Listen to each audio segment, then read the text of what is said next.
And we are going. What is going on with everybody? It's your boy Eric, aka Young God, coming to you live in the Orange Dungeon today, giving it to you real raw, rugged. And I got somebody on the other line. I'm gonna let him introduce himself, man. Who we got? Shit, fuck. Cut myself. My name is Nelson. Hey man, how you do? Yeah, How you doing today, man? I'm chilling. And life is life. I'm tired a little bit. I ain't gonna lie. It's been a real tired day. Man, I'm good. I took me a good old nap before we did this, because if not, nigga would probably been dozing off. Boy, I was so tired today, man. So hey, shout out to naps. Naps are very important, like we said before we started this, man. Major facts. Before we get into this at all though, would love for niggas to see the shirt. I love the Freedom Man tee. Every time I see a Freedom Man tee, man, uh, there it is right there, man. Truth is on its way, man. Fire, man. Fire right there, man. You know what I'm saying? Fire shirt. You know what I'm saying? That's a Yeah, fire, man. fire shirt. Yes. See, what's next? Yeah.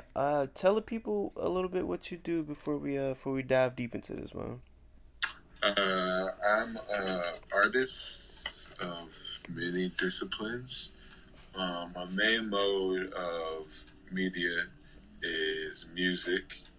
So I like to produce music, been producing for a long time, and I like to rap and sing. And I'm trying to start writing more for other people and shit too, but I've not really written for anybody else. I haven't written for anybody else. So that's left. But I make videos and shit. I do like animations like rotoscope and also like hand drawn ambient shit. And yeah.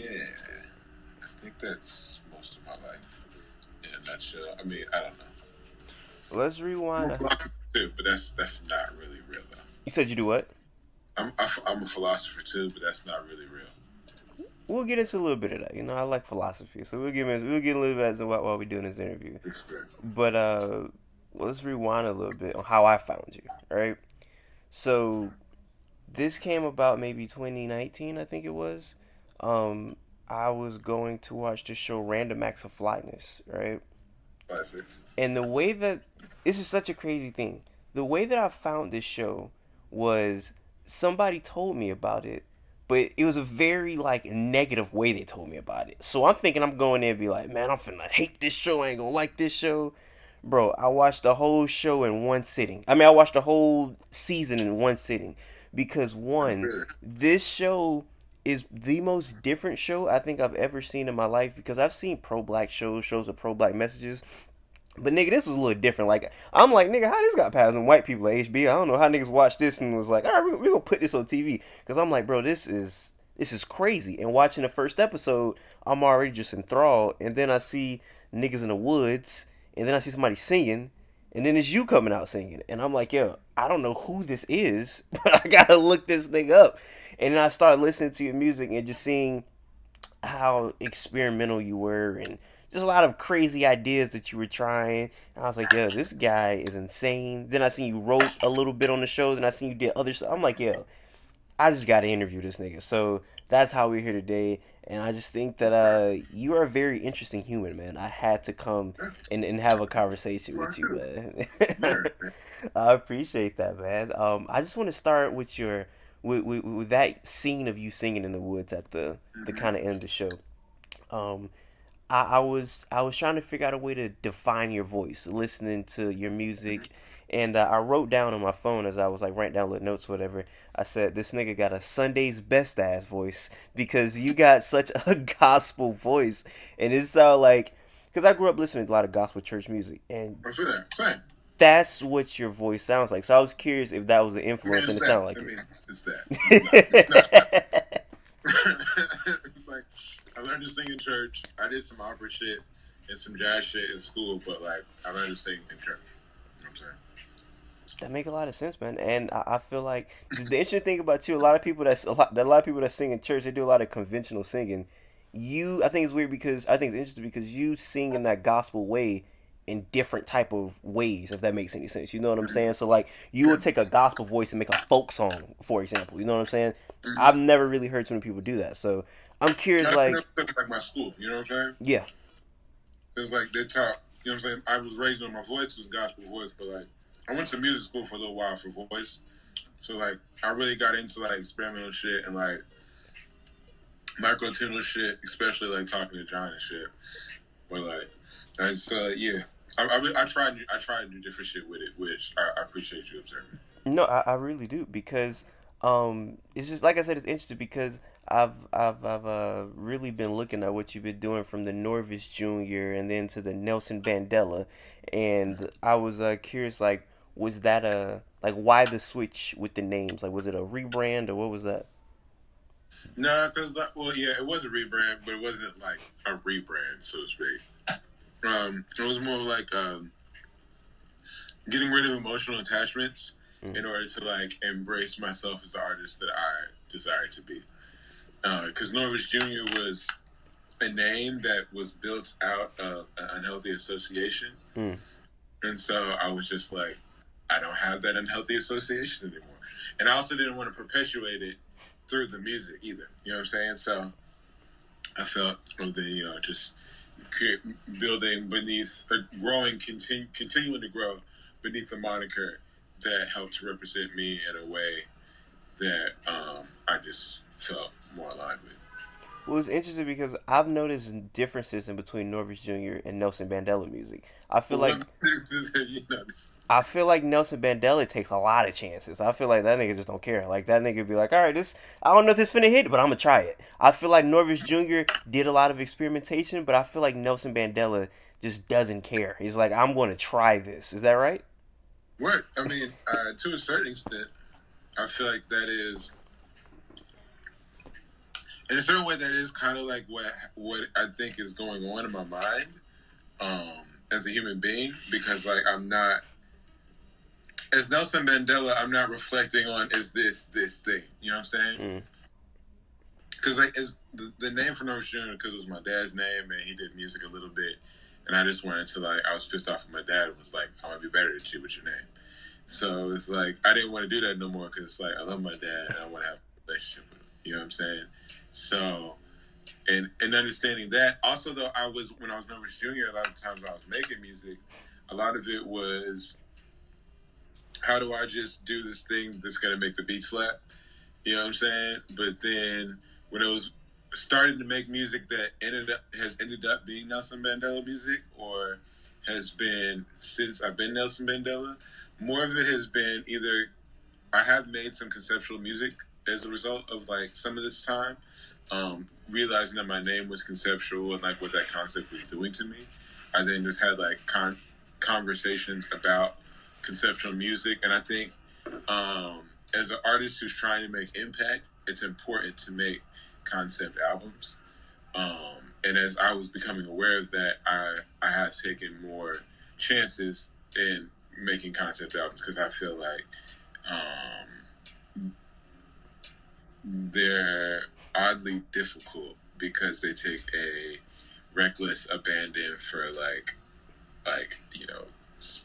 very specific passions.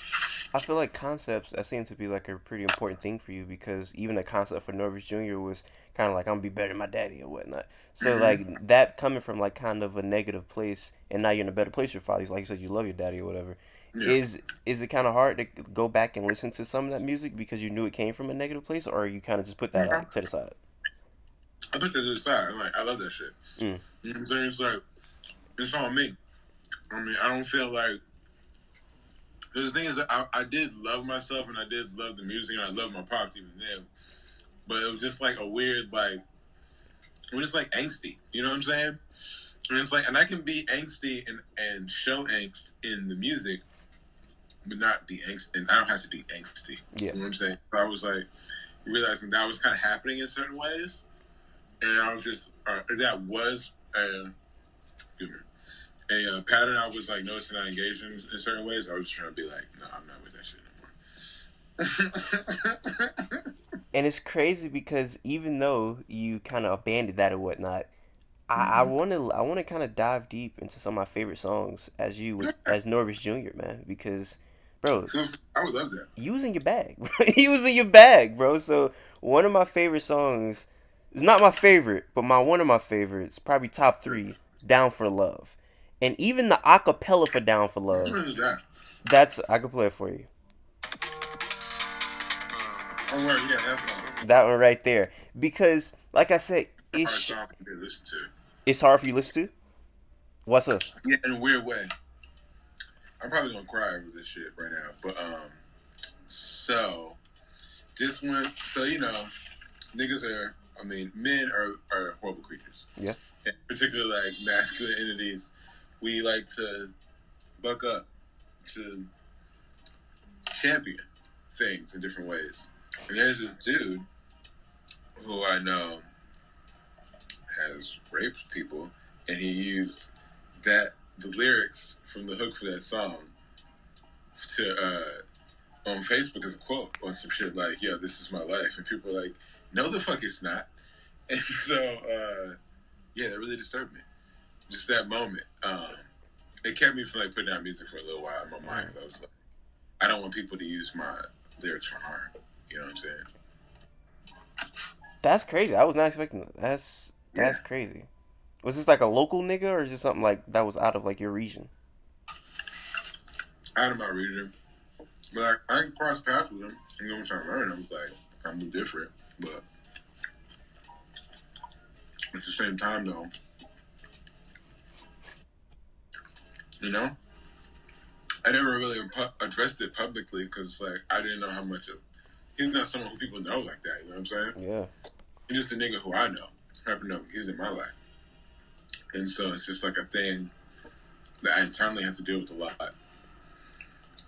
And it's like I do really feel for lyrics to that song, but I just don't listen to it much because of like the first lyrics that I say, because I think of him writing that in that moment. That it like fucks with me a lot. You know how people like get deep writer's block and they can't write for a long time because of certain things or whatever. And I feel like it just may be them getting in their own way. But something like that could really mess you like forever. Be like that could turn you off for music forever. Like that could have made you be like, I never want to do this again because this really has bothered me. So how did you kind of like get that out of your head? Like I'm gonna try this again. Well, I mean, I didn't like more or less. I didn't fully stop one, which was helpful. Like I always like kind of kept the door open, and I was like doing other things in my life, so I understood I was making space for processing. And also, too, I had a therapist that I talked about that moment intensely, like on 3 different occasions.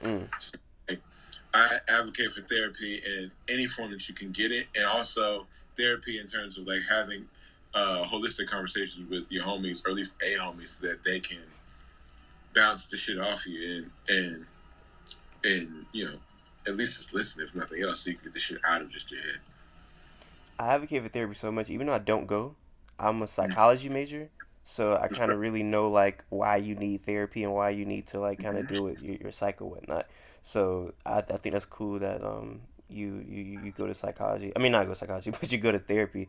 Is that something that like really helps you? Like is that something that like for example when you're having a crazy day when you go to your therapist, is that something that really like is a pivotal thing that makes you I mean, I don't go like a hella a lot, okay? but so this is also interesting because like, my first therapist like really fucked me over.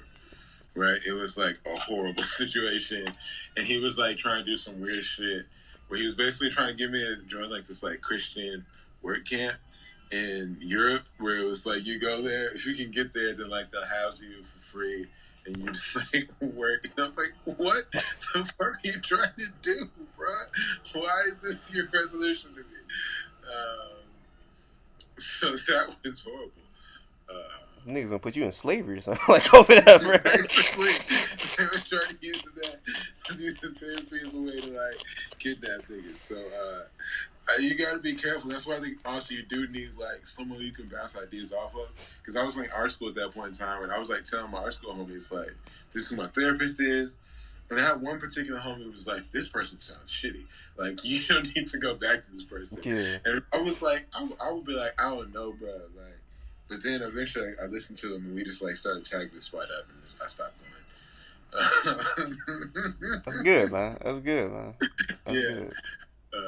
Yeah, that was vibes. But yeah, my I got another therapist though later because my brother He was like, "Yo, you should go with ZocDocs because you got the same type of insurance as me because I have it through New York benefits and shit." And so he was like, "You can probably find someone with ZocDocs." And the first day I found was some black dude. And I was like, "Yeah, I'm gonna go to him."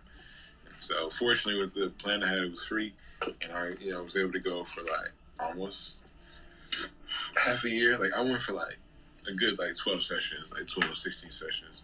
And I mean, like, they were very helpful. I feel like instrumental in my at least recent, emotional and growth and like just understanding like what my mental processing is and like being like, oh, so these are some things I've been doing unconsciously. And now if I start doing them consciously, they can help me. Because Mm. things I thought I hated. And I was like, oh no, but it's like, no, these are things that actually make me a much stronger, better person to help me get closer to the things I want to do. And now that I'm aware that I'm capable of doing some of these things that I wasn't aware I was doing, I'm going to use them in a better way, a more holistic way to get my goals achieved. One of the things that I feel like I've learned the most, like doing psychology, was breathing. It's funny. My last interview was with CeeLo Green, and me and CeeLo talked about a lot of breathing. Right. I Mm-hmm. don't know if you practice that at all, but that's really important. Yeah, all the time. Yeah, I practice mindfulness meditation. I just practice like breathing and focusing on your breath. Um, yeah, breath's important. I mean, I'm trying to do other types of breaths because I know like certain types of breaths like help heal you in Yeah. certain ways. Certain breaths help like calm you. So I try to do all that shit because like I'm very like I'm hypersensitive in terms of like my perceptive abilities, and so not only am I aware, but I'm also self conscious of them now. And so even though I have this like consciousness like about them, like because I have so many of them at times, like, I get overwhelmed, and so I need to like pay attention to my breath in order to not be like lost Yeah. in my perceptions. No, for sure, for sure. No, I feel that it's something that, like you said, you can get lost in just a lot of stuff if you're not breathing correctly. Like it's crazy how just the could fix so much. You know what I'm saying? You'll never think that, but when you do it, you like, damn, like this is kind of kind of making me think better. Like it kind of clear your mind when you breathe. So that's a fact. And yeah, that's crazy. I almost forgot. I was in my Norvis Junior bag, man. I was talking about my favorite Norvis Junior. So man, I think one of my favorite one it's crazy. I love the song. Don't know how to pronounce it. Is it New Year's Text? It's the one that you performed on New Year's Day. New Year's Text. Okay, okay, okay. Yes, that's the one for me, man. That's the one, man. That's the one, Yeah, man. that's yeah. It was just like or what? Let's just talk about it. Just talk about how it came about because I feel like that's like a special one almost. You know what I'm saying? It's a special song. That's a special Is it? one. I'm weird. So like, I made that song on the toilet on the shitter. Legitimately, the whole thing from beginning to end. The verse I sang it while I was taking a shit, and then it came out, and I was talking to my homie roommate landlord at the time.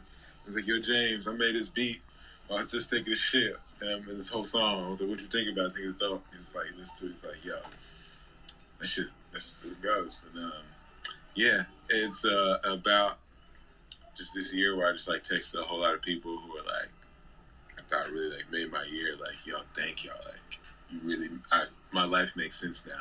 And in hindsight, like it still does because then like all those people were very helpful to me and instrumental. And I also did like some fucked up shit to them in certain ways.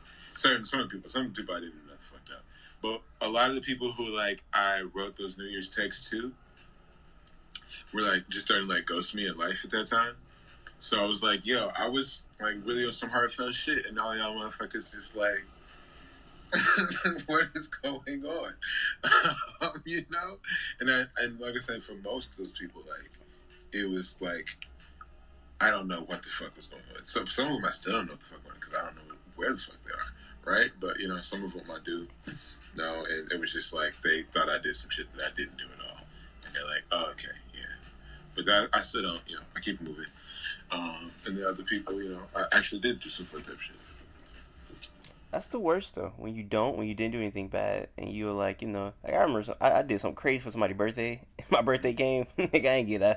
I couldn't get a happy birthday pat on the back, nigga. I couldn't get nothing. So I know exactly how that feel, man. But I think that shows, that's cool. A lot of people they don't even send New Year's texts anymore. So the fact that you even had the cognizant, to even think like, hey, I'm gonna thank you for being in my life and helping me. I think that's Facts. cool. That's And it cool. was like five like super long ass New Year's texts, which is just I'm just an emotional dude, you know what I'm saying? And like I was starting to come back into like those being open with those emotions, and so I just kind of felt weird. These are people who I was starting to be open with with my emotions again, and that they just really started like oh.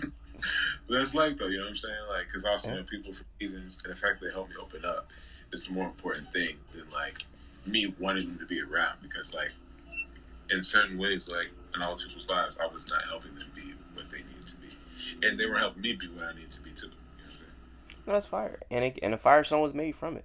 What made you do that song That on the was, show? um, I did it live, and so like I didn't want to do a song from my computer because like I thought it would look weird Yeah. from my computer on that stand. So I did it with I could do it with my phone. So I made that beat on my phone, so I was able to like perform the beat from my phone and like sing it at the same time. So that's why I did that one for that scene because I didn't want to do my computer in Yeah. that.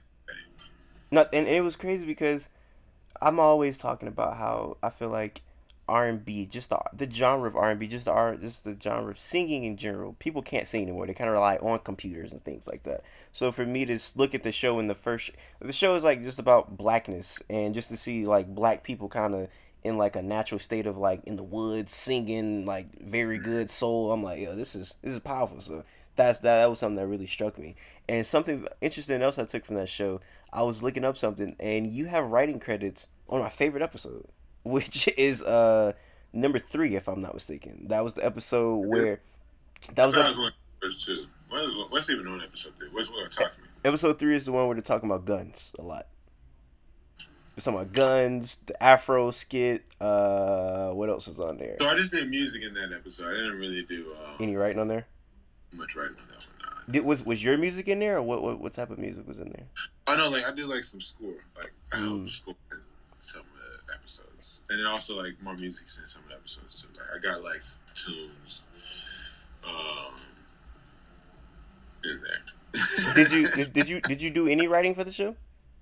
Yeah. I did writing on the first episode and on the second episode, and some of like there's another I can't remember just which episodes because the way the writing room was, but they're just like ideas that I know I had that turned into certain things. Mm-hmm. But I wouldn't say that like I did large pieces of writing on certain things. But more of my contribution to the writing room was more like on a research tip, like like yeah, I happen to just know about these things, so let me just talk about it, guys. And it was cool for them to hold allow for them to hold space for me to say the things that I knew because I wasn't familiar with that type of setting. See what I'm saying? So it was cool for like all the writers, but no, just say what you know, like so that we can absorb that information to bring it into like whatever it is that we're working on at the moment. Was it just like history stuff you knew, just in general, like? And just like on top, like, because we were just talking about random shit, like people like just knew shit, like everybody knew different shit. So that was just really cool. We were just like all bringing these conversations to like, just like even like technology shit or like or history shit. You know what I'm saying? Yeah. Or like even if it's like conspiracy shit. You know what I'm saying? Or if it's just anything shit or music shit, or animation shit, or just references, anything like have you ever seen like School of Life on YouTube? No, I haven't actually. So I mean, it's a little bit controversial in the psychology field, actually, Okay. because the dude's a little bit of a hack, which I get it, but everybody's a hack in some respect. You know what I'm saying? So, but it's basically like this like huge like digestible psychology series of like videos on how to approach life and things of that nature, philosophical and psychological videos to approach life in different like the situations and whatnot. And so, like, there were just some of those videos that I was like, where the conversation go, like, I think we should talk about these videos, or I would just think about certain videos at times. Like, yeah, I think we should look at these videos and certain shit. So that type of shit I was doing. I was starting to, like, come to my numerology understanding a lot more then, a little bit then, not as much now, but a little bit then. So I always share like that information, and people were just curious, and like I just started spouting shit off. So it was fun, and just like that type of shit. You know what I'm saying? Well, after finding out who you were, finding out who Terrence was, just kind of looking up everything, I realized that when you two are together, you guys like Shaq and Kobe almost. You know what I'm saying? Kind of unstoppable at this point. Like when I'm like, cause I've almost looked at everything with you two combined in it. So I'm like, oh, random ass, okay, fire, okay, swimming in your skin again, okay, you niggas, oh, this nigga, like y'all niggas is back to y'all going crazy with, and it's like it's so cool to see this because I love to see black people do great things. But the thing about it is like you guys are doing something different, and I feel like I don't even know if you understand it. It's like something like swimming in your skin again, you know, or something like a random acts of flyness. It's like yes, it's like black art, but it's kind of it's kind of painted in a different way that a lot of people don't do it, or at least I haven't seen it done. So I just want to thank you first of all for trying, even with your music, or you know what I'm saying, even with just things you do. You I feel like you guys approach it in different ways, which I just want to thank you because I always appreciate differentness for sure. Well, I think we kind of have an odd advantage, our family, um, that was weirdly a disadvantage growing up in a way I thought, but I'm realizing now that it is an advantage, particularly in creation, of like having a very unique vision, because like we were from a more or less Pan Africanist family Mm. that was artistically inclined, both parents, and had artistic intentions for all of their children, like deep and vast artistic intentions for all their children. Yet at the same time, particularly with our father, was more so vocal, just just vocal, and trying to like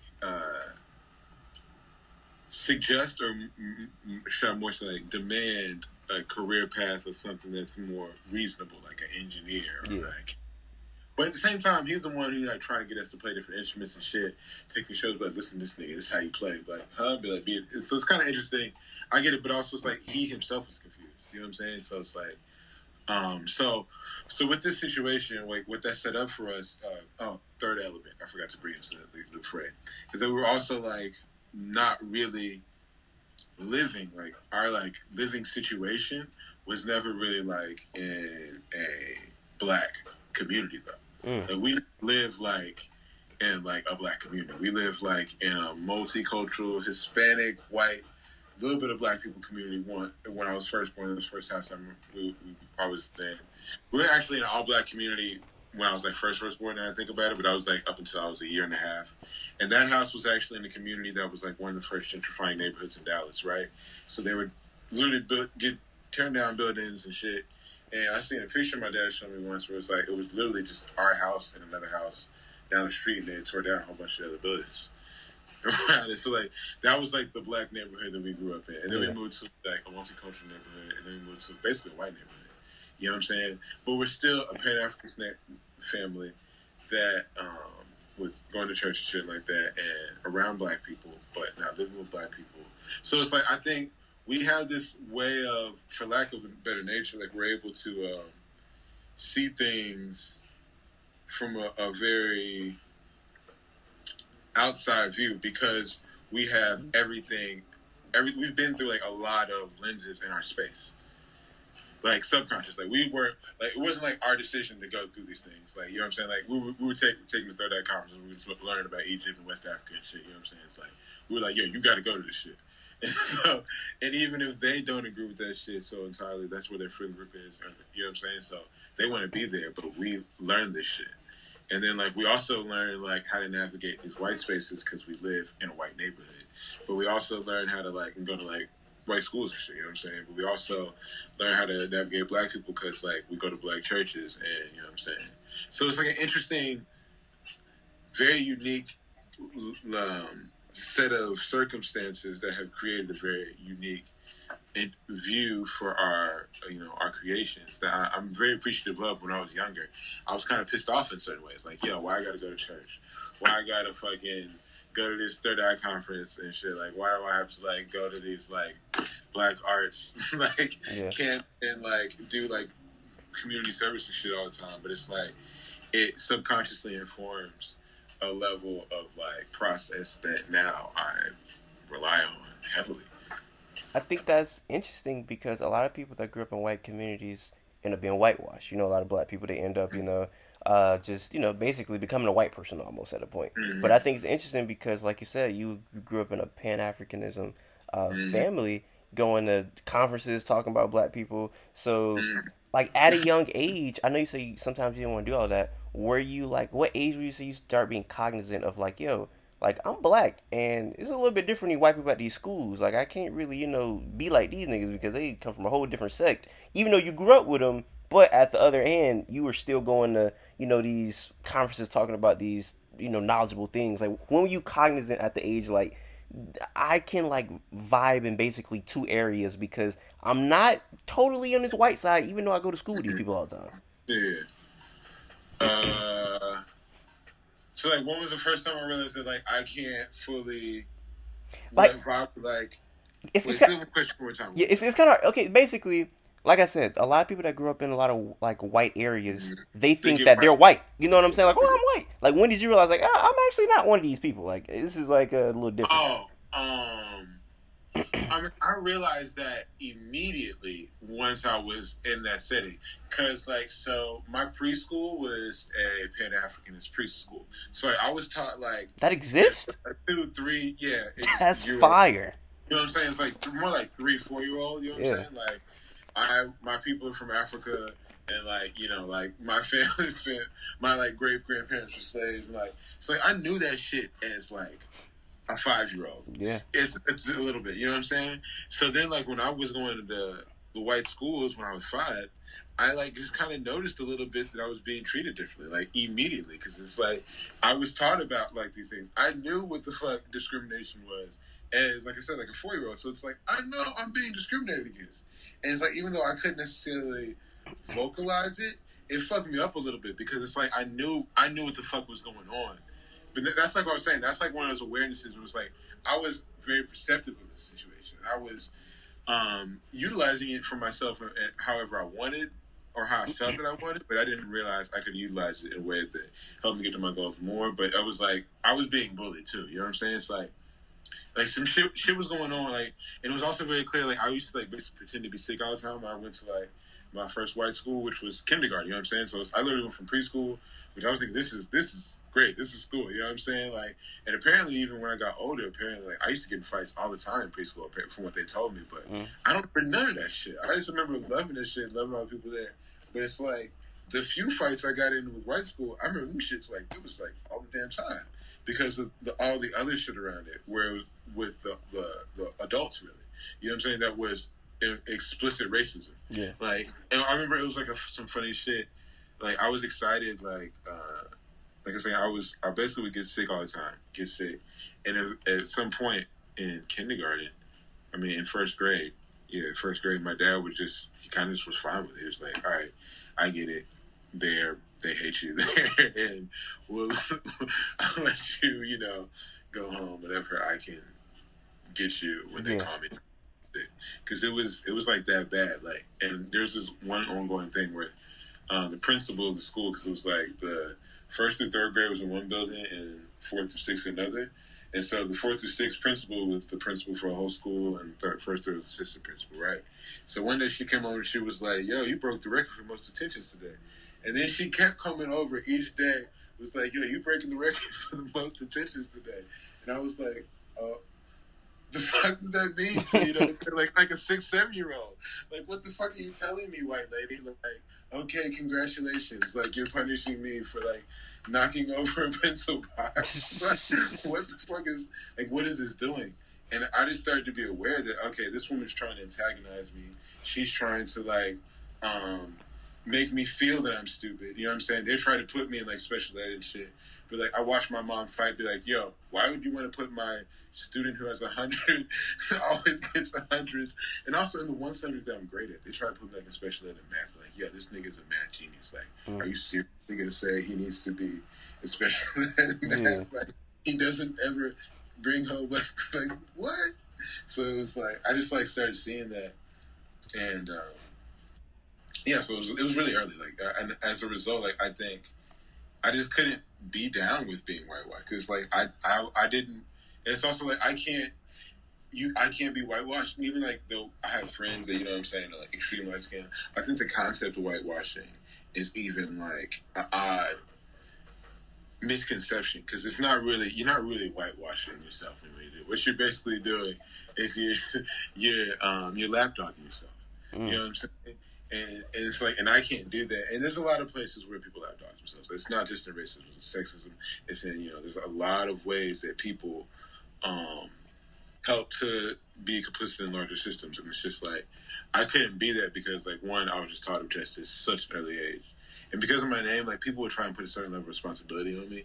And I just didn't like that shit. You know what I'm saying? Like it's like why do I need to be responsible for doing some shit in the world as a 3, 4 year old? Like that don't make no damn sense. And so like that I also I was aware of all those things.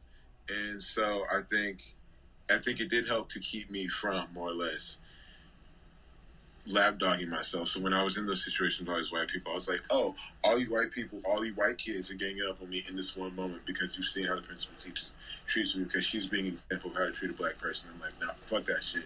I'm just gonna be clear. I'm not gonna come to school anymore. Fuck that. And I'm still gonna, when I do show up, get 100s on my test, and then you're gonna try and put me. So it's like, it was a certain thing where I just was able to, in my mind, I didn't realize I was gaming the system to like keep my sanity in a certain way, but like the older I get, I realize it was like, oh shit, I was kind of gaming the system to ensure that I stayed the self that I liked. Yeah.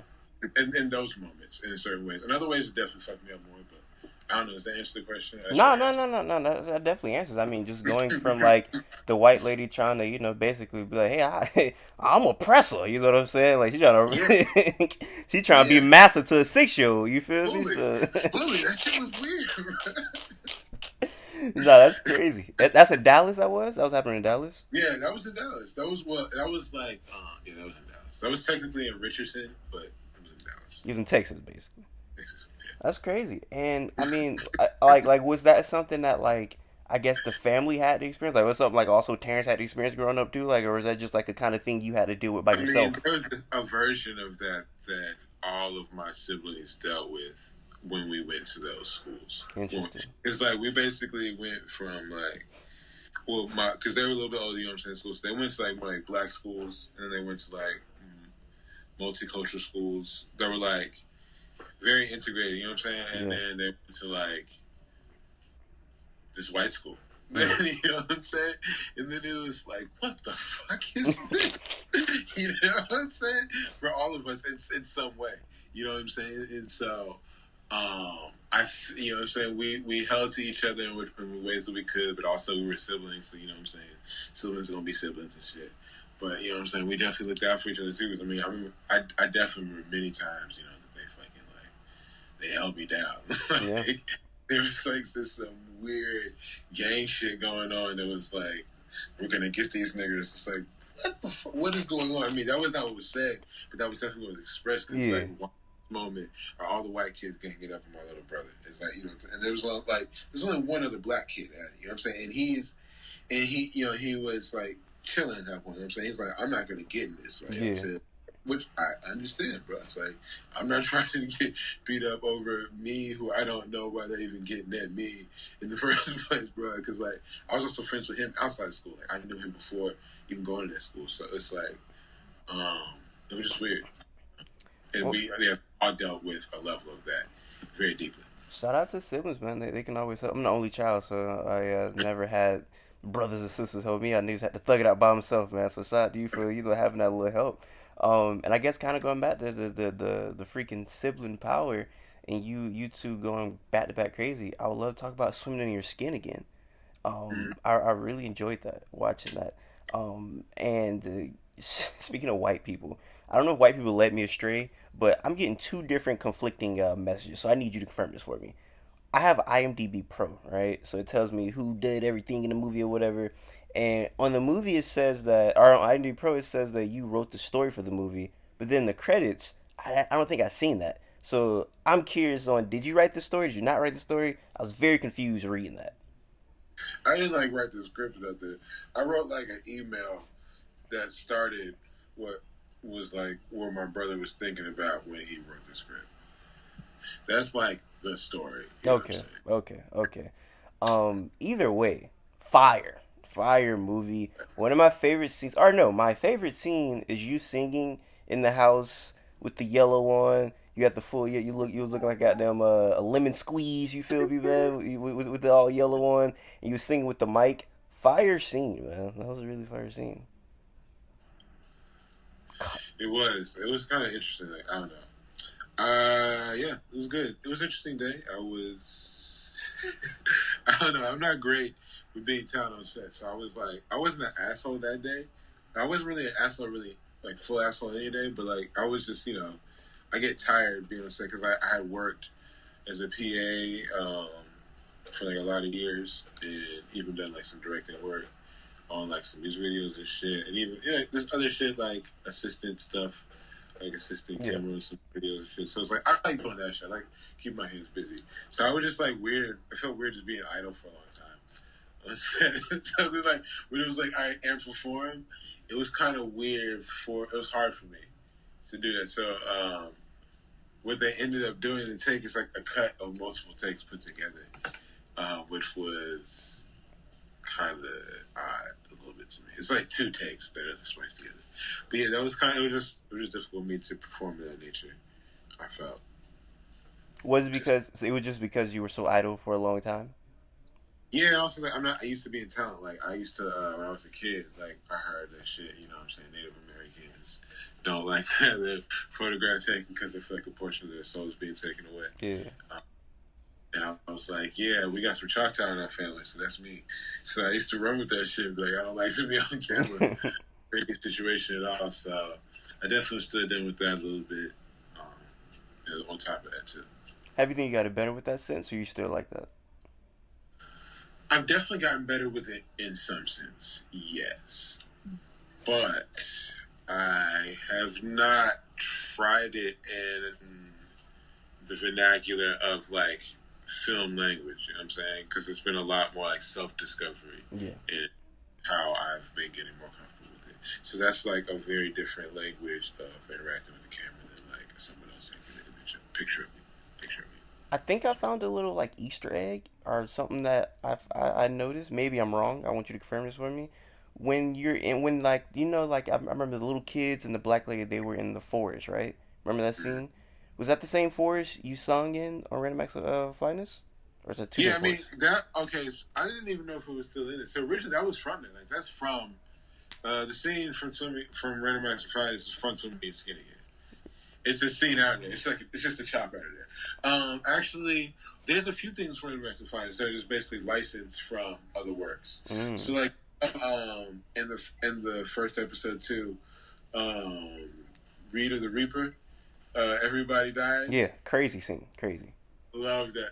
So that film is actually licensed from a previous airing of it as well too.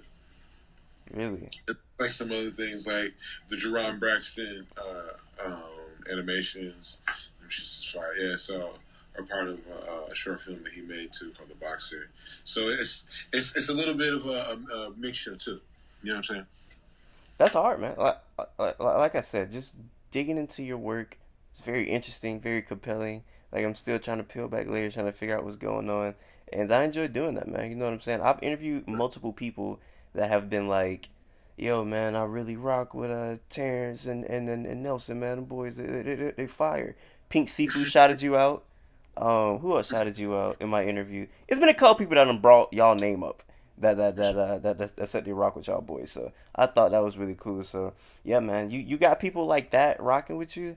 I feel like I don't know. It's always cool when my peers or people that I really respect talent wise be like, "Yo, you're doing your thing." I'm like, "Oh, for real? Like that's fire." So yeah, man, I really want to see you do great things, man. You're already doing great things, but I can't wait to see you get on the big screen doing crazy stuff for real. So Yeah. I really appreciate what you're doing, bro. For real, man. Like, But yeah, I don't want to keep you for too long. So if you got I any, mean, It's whatever. I, I would. I know my boy said he's a little tired, man. So if you got anything else you got to say before we get out of here, man, please let it be known. Um, I'm about to put out my three masterpieces. So Really? Are these albums? oh yeah, they're mixtapes. Mixtapes. Yeah, mixtapes. What's the name? God Dad Bod, um, Everybody Jesus, and Black James Blake. Black James Blake. I like that. Hey, James Blake is like my favorite artist, bro. I love Yeah, James mine Blake, too. I bro. love James. Bro, somebody told me they could give me like an interview with James Blake. I said if that happens, I might retire. I don't think I got to do anything else I after thought that, bro. that's very possible. He He seems like a nice guy. does, man. He does, man. Shout out I to bet you can James. hit him up in his DMs. Probably, He may. man. Probably, man. Probably. Shout out to James Blake. But yeah, man. It's been a fun time just hooking up with, like I said, everybody from this underground scene, like Pink Seafood and Sage and all these boys, and then going to you guys. You know what I'm saying? That's been like my goal for 2020 is interview everybody in that scene and interview you. Hopefully, I can interview Terrence soon. Like those are like been the things I try to do for 2020. What you Yeah, say? he's that. I feel like he'd definitely probably be that. I can hit him up. Just hit him up. I can give you his email. Oh, that'd be perfect, man. Well, Yeah. hey, on that note, I'm going to try to end it on that. For everybody watching, I appreciate you guys watching. Until next time, I say what I mean what I say. Haters gonna hate, players gonna play, and you guys holler at your boy.